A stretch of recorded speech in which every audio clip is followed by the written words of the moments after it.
What did I tell you about Taylor Fritz? I mean, it was the most predictable thing ever. Like, even Stu, look, by the way, it's a Wednesday. So I know it's NFL season, but even in week one, it's still a Wednesday, and there's shit to talk about with the NFL. So, okay, so you're leading with tennis, which I'm totally fine with. But we discussed tennis yesterday, and it was a Tuesday. So I mean, now we got to close the loop, okay? Right. Okay. And so Taylor there was a point, I want to say in the third set, Stu, where Novak Djokovic was just happy-go-lucky, laughing at stuff. He hit a behind-the-back shot, which was crazy.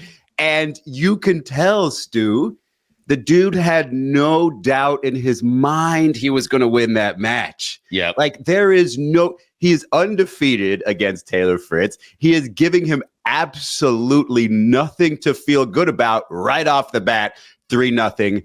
It's the most useless sports watching experience in my life right now. Is any of the big, let's just call them the big three right now in tennis, because Djokovic is always part of a big three. You're talking Sinner, Alcaraz, and Djokovic. And Joker. Right? And those are the only ones who ever have a shot. And the Americans are just kind of along for the ride.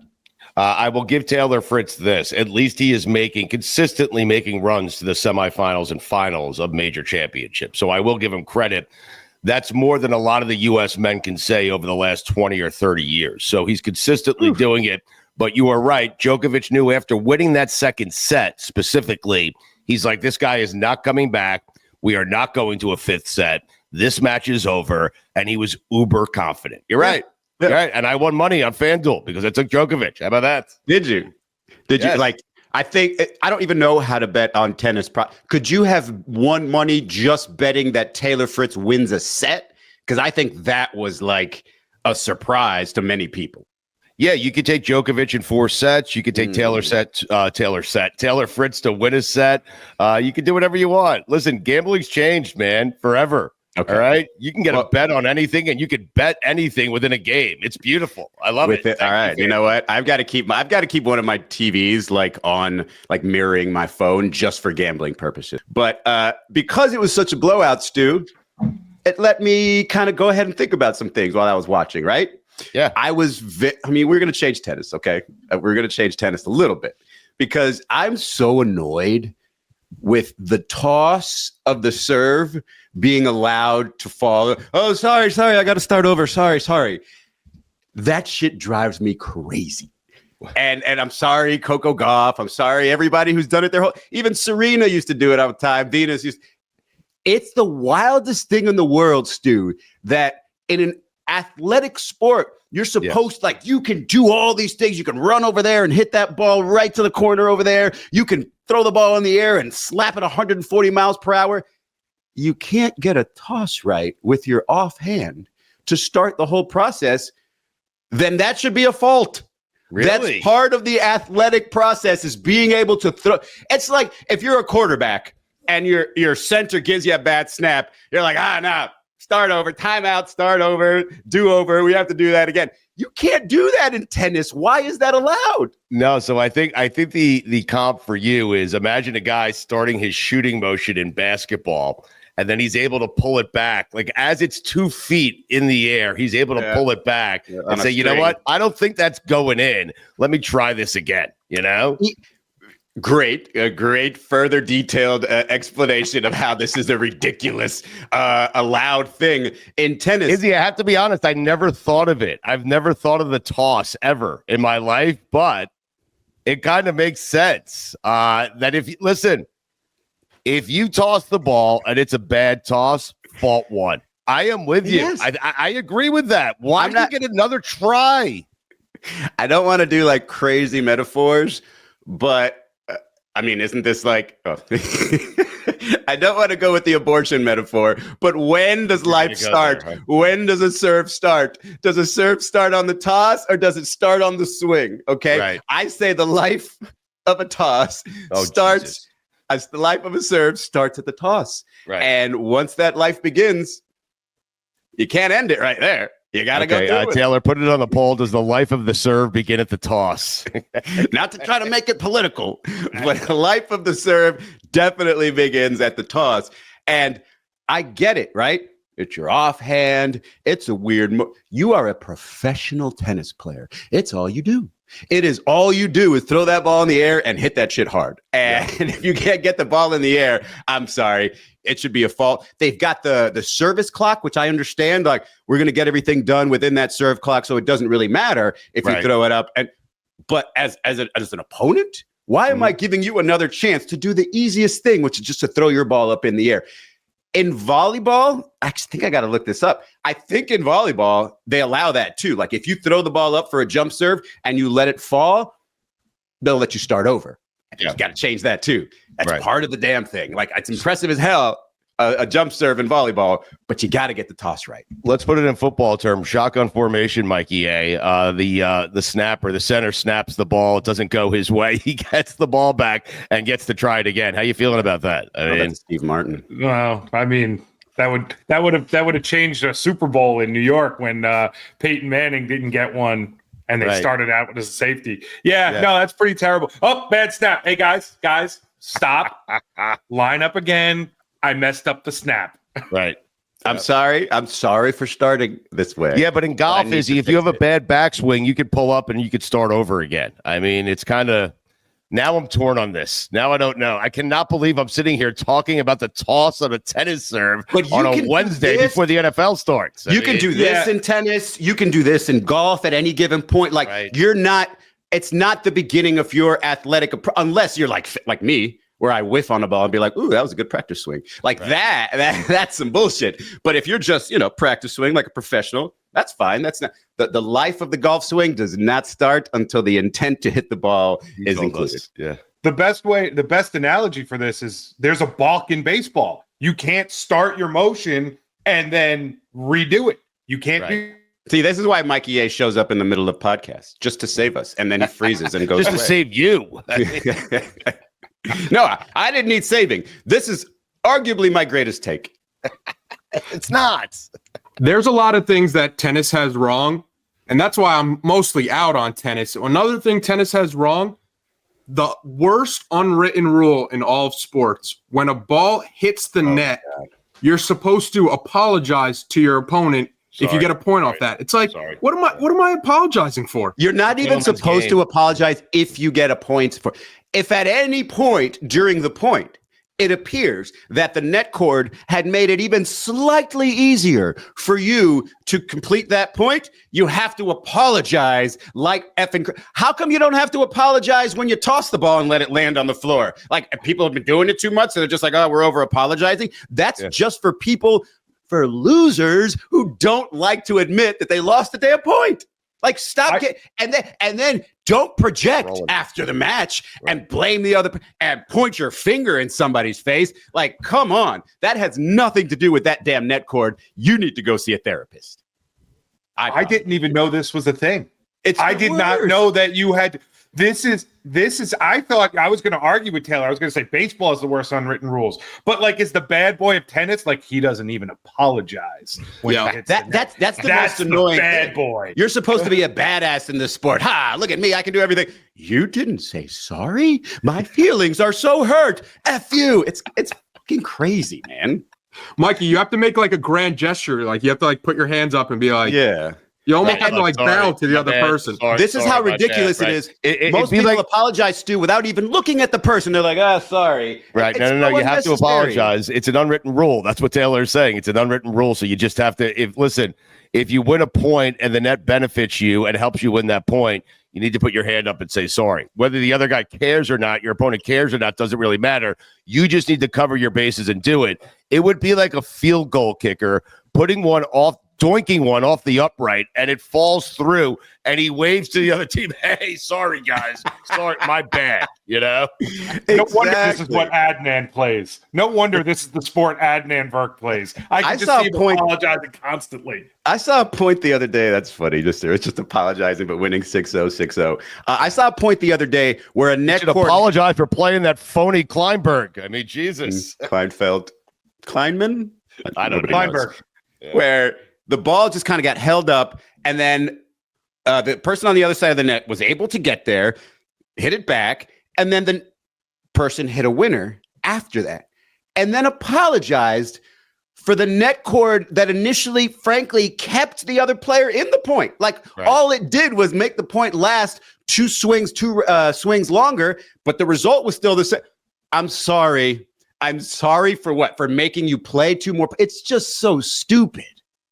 This is blowing my mind, this whole thing. Has there ever been, because I'm going to just start researching this now, has there ever been a major one on an I'm sorry?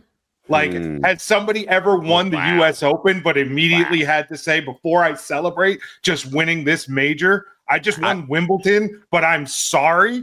I don't think there's any way to check that statistically. Like, they don't check, hey, winners on net courts, but I'm pretty sure I've seen it. Maybe not a championship, but a final point where it's just like, oh, shit, I'm sorry, I won. I guarantee you that you can find this out, that if a championship was ever won on a net point, I guarantee you that you can find it out. And I do wonder if you say sorry in that spot. You have to apologize French Open until the next time you play.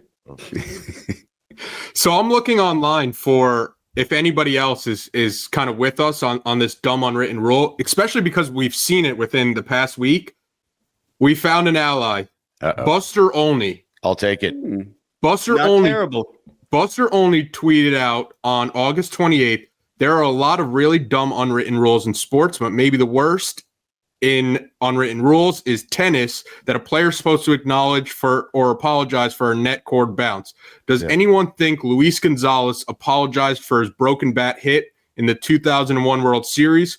Franco Harris for the immaculate reception? Kawhi Leonard for his 10 bounce shot in the playoffs? Yep. Hey, sorry, guys. Yeah. Can you imagine if Kawhi's just in there, crouched in the corner, watching that ball go, and then it's like, oh, my bad. My bad, Joel Embiid. It's just so stupid. Normally, it's baseball that has all the unwritten rules. Right. But yesterday, I saw something in baseball. It didn't have anything to do with unwritten rules. It's just something I've never seen before. Mikey, tell me if you saw this. I know Taylor's seen this. I can almost guarantee Stu has not. Stu, why can you almost guarantee that I didn't see it? Because it's baseball. Because it's baseball. I know the Metropolitans won. I know the Yankees won. I mean, baseball is back. I'm back watching baseball. I mean, I know who won. I know who lost. What team is Framber Valdez on? Ooh, the Phillies? Not even close. He's an Astro. Am I right, Taylor? Oh. All right. He's an Astro. And what? He was pitching. His catcher's name, hang on, this is where baseball always gets me. Names. His catcher's name is Cesar Salazar. That's a great name. Cesar Salazar. Fantastic name. And so it was an at-bat. I forget who they were playing. Cesar seems to tell his pitcher, hey, get off the mound, sort of reset for a second. Framber says, F that, throws the pitch anyway, gives up a home run. Okay. Grand slam. Turns a 2-0 game, I believe, to a 6-0 game. So it's like, all right, this game's over. That's what a grand slam does. It adds 4 runs. Yeah, look at you. Quick math. This is how you learn math in elementary school, just through sports, right? That was such a douche move by me. Really? I'm sorry. Technically, if the guy doesn't get all the way around the base. Anyway, I would say, and so Framber Valdez, the next batter, second pitch, crosses up his catcher so badly that it hits his own catcher in the chest. Okay. And there's like a slow-mo video online of both his catcher and the opposing batter. I want to say it was the Royals. It's about like wearing blue. It was the Yankees. The Yankees, damn it. Both staring at Valdez like, did that MFer just do what I think he did? Like, I've plenty of times, Stu, have seen a situation where you're just like, of course that was on purpose. You hit the opposing batter. You're going to say it's not on purpose. Whatever. That's baseball. I have never seen a situation where your own catcher is just like, did this dude just hit me with a baseball to the chest on purpose? And like they pulled him over after the inning, kind of went to the back, talked about it, came out saying they're okay.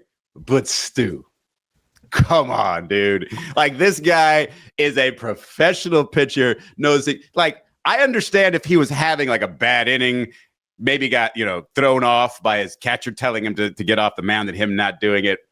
But that's no fucking accident, man. That's no accident. You're hitting your own. And is that not the ultimate team turmoil situation? You're not fighting in the clubhouse. You're fighting right on stage. I love it. I'm watching it right now. Can we talk about for a second? I mean, all that is true, and it's crazy that happened. But can we talk about the skill to literally hit somebody whose job it is to catch it? He knows it's coming. He knows he has to catch it, but the skill involved into still being able to hit somebody who knows you're throwing it at them. Right. Taylor has a counterpoint from the pitcher's perspective? From the catcher's perspective. If that catcher thinks a curveball's coming, he has no time to react if a fastball's coming. Yeah, it just goes to show you how hard it is to react. Yeah. Those things are coming in so fast. It's just Jesus Christ. Then you just get hit in the chest. Right. The catcher got tied up. Okay. I watched it now. Okay.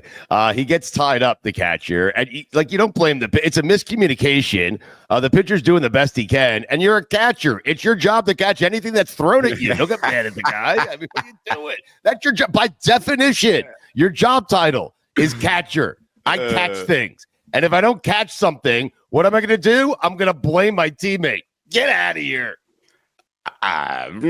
Look.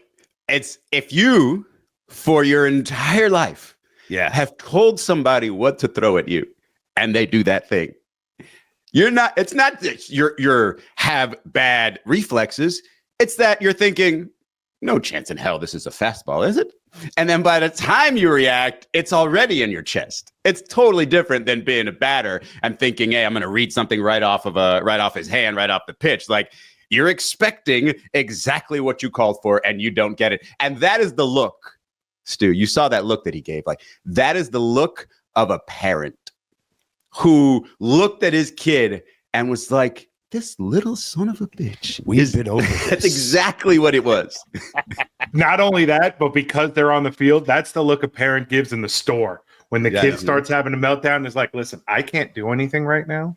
But when I get you outside, when I get you in the car, you're going to hear about it. You're going to just wait till we get in the dugout. You seem I have two sons. I have experience in this. That's about the only thing that I still like about baseball is sometimes you're going to get some crazy shit that you can talk about, even if you don't follow it. I kind of love it. Yeah, that catcher, I mean, he should be ashamed of himself. Jesus Christ.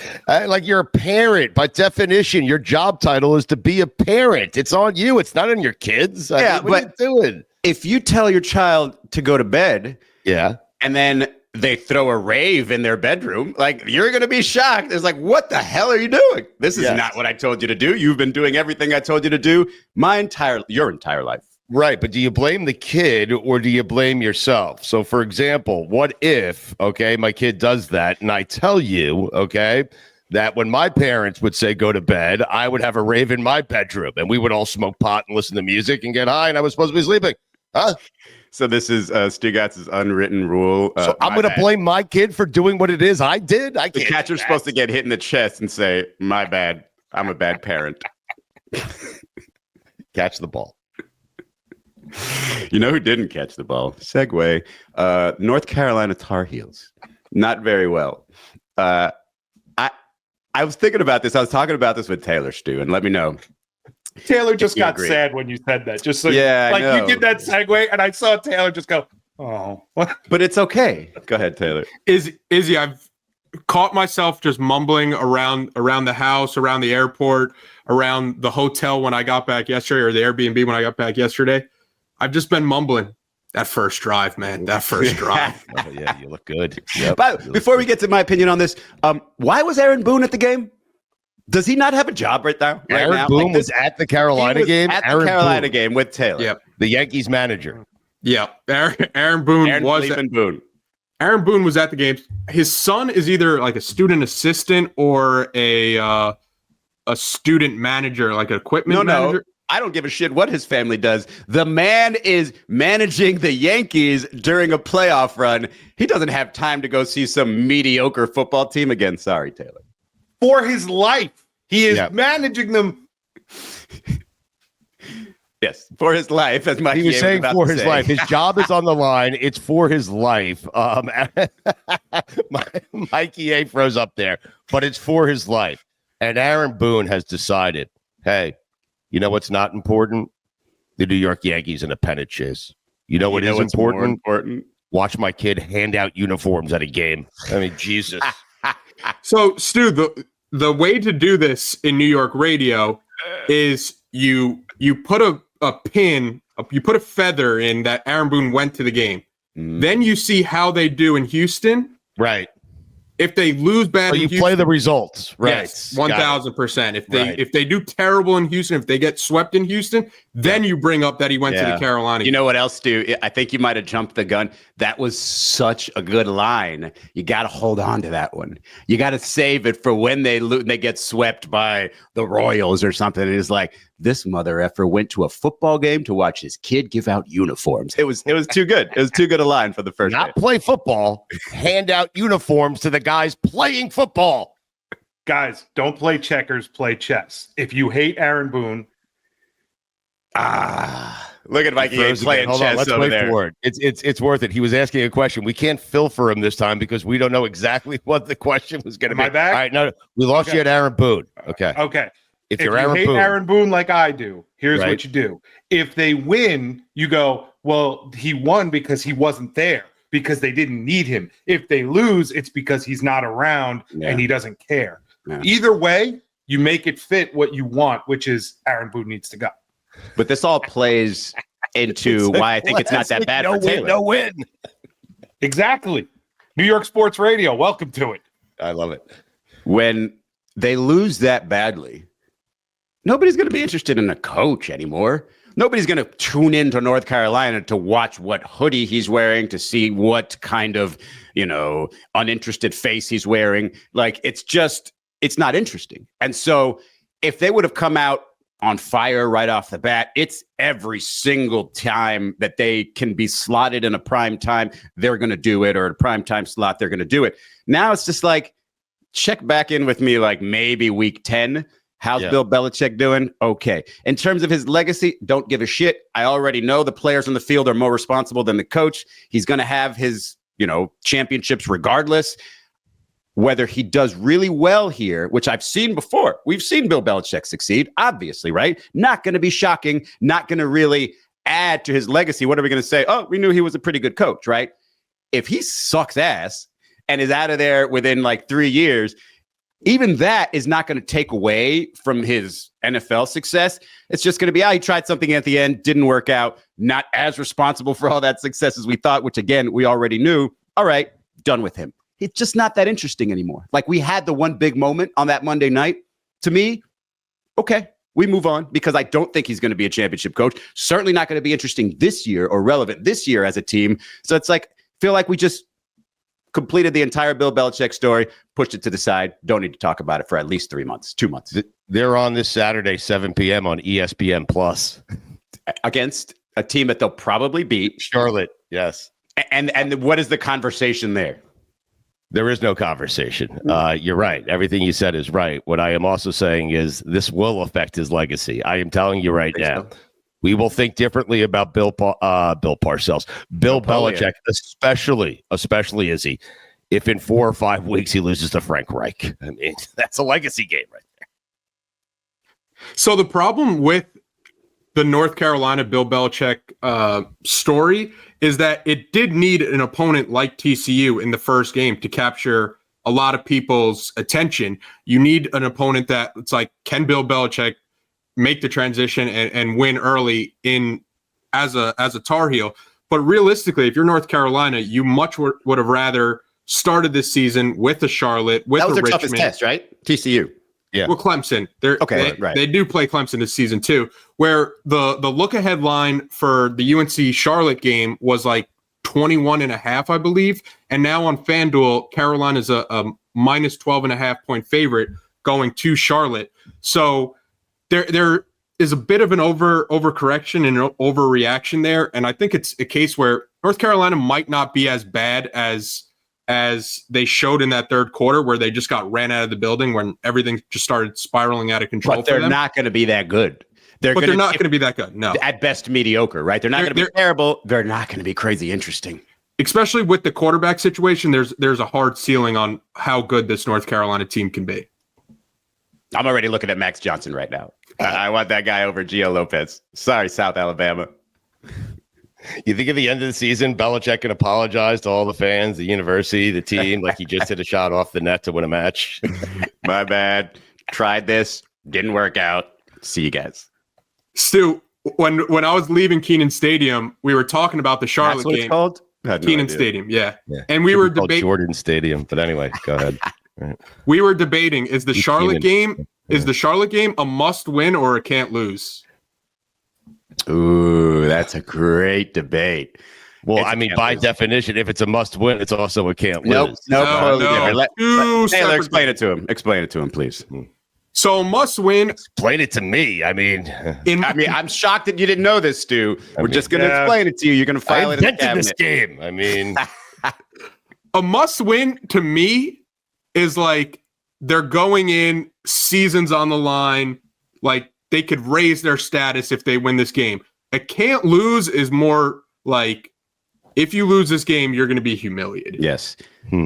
A must win is you are aiming for something. You are trying to reach something to get this goal. A can't lose is you're just holding off all the haters. You're holding off everybody. You're just trying to get to week 3. No. I got it the first time when Taylor said it. You sounded confused. You didn't say anything. Does Mikey A want to take a third stab at explaining it to me? I mean, a must win is for a team. Fine. I'll say it. Listen, it's a can't lose.